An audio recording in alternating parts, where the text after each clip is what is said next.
Salut à tous les amis, j'espère que vous vous portez bien, j'espère que vous allez bien.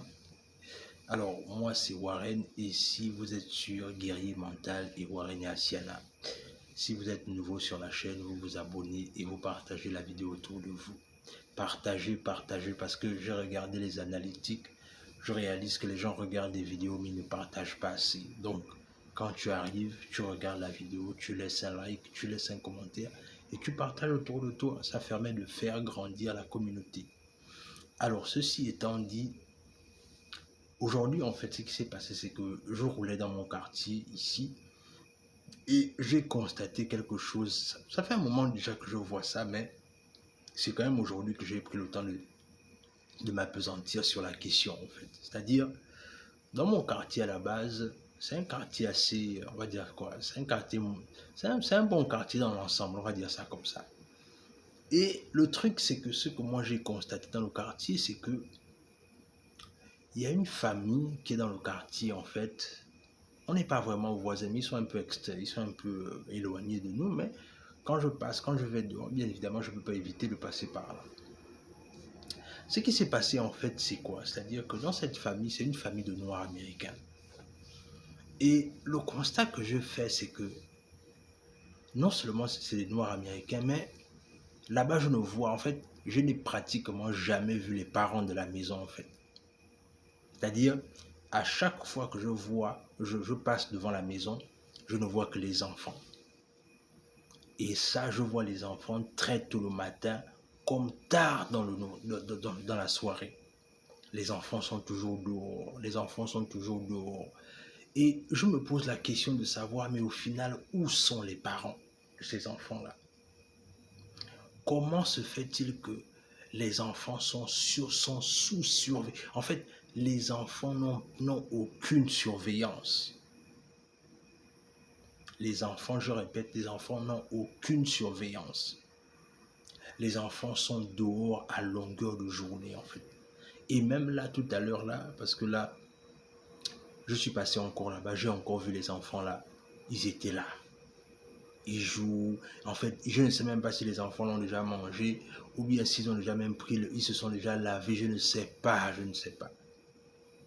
Mais quand je réalise dans tout ça, je réalise quoi? C'est-à-dire, ce sont des noirs. Est-ce que vous voyez un peu? Ce sont des noirs, c'est une famille de noirs. Pourquoi? Qu'est-ce qui se passe avec notre communauté? La communauté afro, qu'est-ce qui se passe avec elle? C'est-à-dire que, et je réalise aussi, c'est quoi? C'est-à-dire, ce genre de famille-là, ce sont des familles qui sont aux États-Unis, hein. Mais ça, c'est l'Amérique qu'on ne nous parle pas, en fait. C'est l'Amérique qu'on ne nous parle pas, c'est-à-dire c'est l'Amérique qu'on cache aux gens. Mais c'est quand tu arrives ici que tu réalises que les mêmes familles dont vous reprochez et qu'il y a en Afrique, là, sont les mêmes familles qu'il y a ici, en fait. C'est-à-dire, parfois, il y a des familles difficiles. Les familles difficiles sont partout. Mais quand c'est nous en Afrique, là, on met la caméra et on parle de ça. Et alors que là, vous pouvez bien voir, dans ce quartier-là, en fait, c'est compliqué.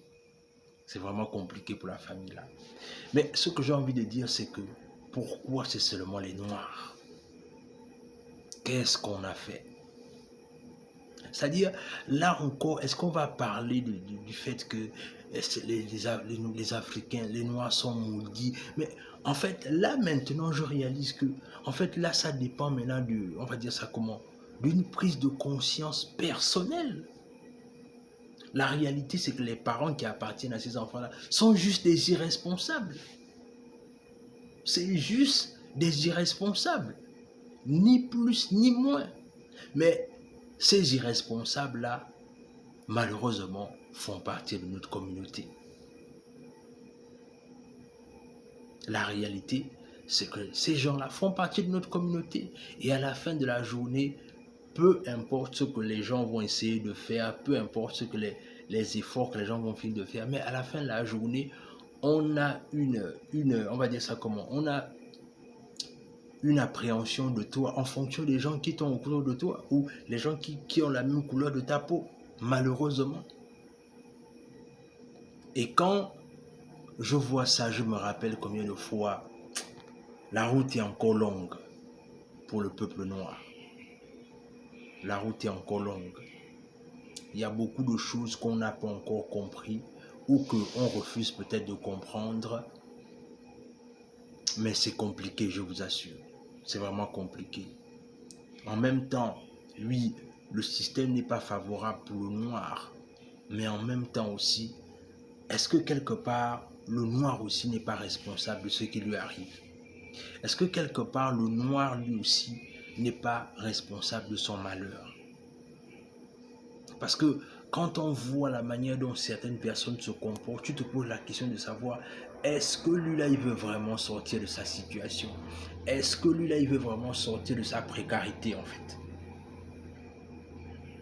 Parce que quand je vois la façon dont certaines personnes se comportent, en fait, je réalise que le chemin est encore long, les amis. Le chemin est encore long.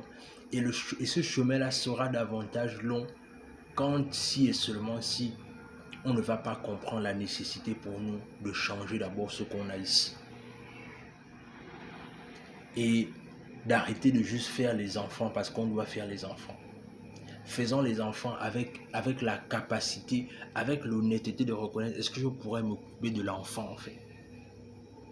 Parce que quand je vois la famille américaine, là, je me dis que, mais waouh, on est vraiment... En fait, c'est quand tu passes là que tu te dis que, man, est-ce qu'on est vraiment au State, man? Quand tu vois leur famille, tu te dis que, waouh, est-ce qu'on est vraiment au State? Et alors que c'est ça, c'est la réalité. Et le but de ma démarche, justement, c'est de déconstruire les clichés par lesquels on pense que les États-Unis, c'est le paradis. Non, c'est pas le paradis. Il y a des réalités ici qui sont pratiquement, quelque part, on va dire, certaines réalités sont pratiquement ce qu'on vit en Afrique. Mais la réalité, c'est qu'on cache ça parce que le travail qu'on a fait, c'est qu'on a mis un marketing dans les États-Unis qui fait en sorte que c'est un pays qui donne envie de rêver, en fait. Et le mauvais marketing qu'on a fait à l'Afrique, c'est le côté là où, en fait, l'Afrique, c'est un continent de misère, de pauvreté. C'est aussi simple que ça.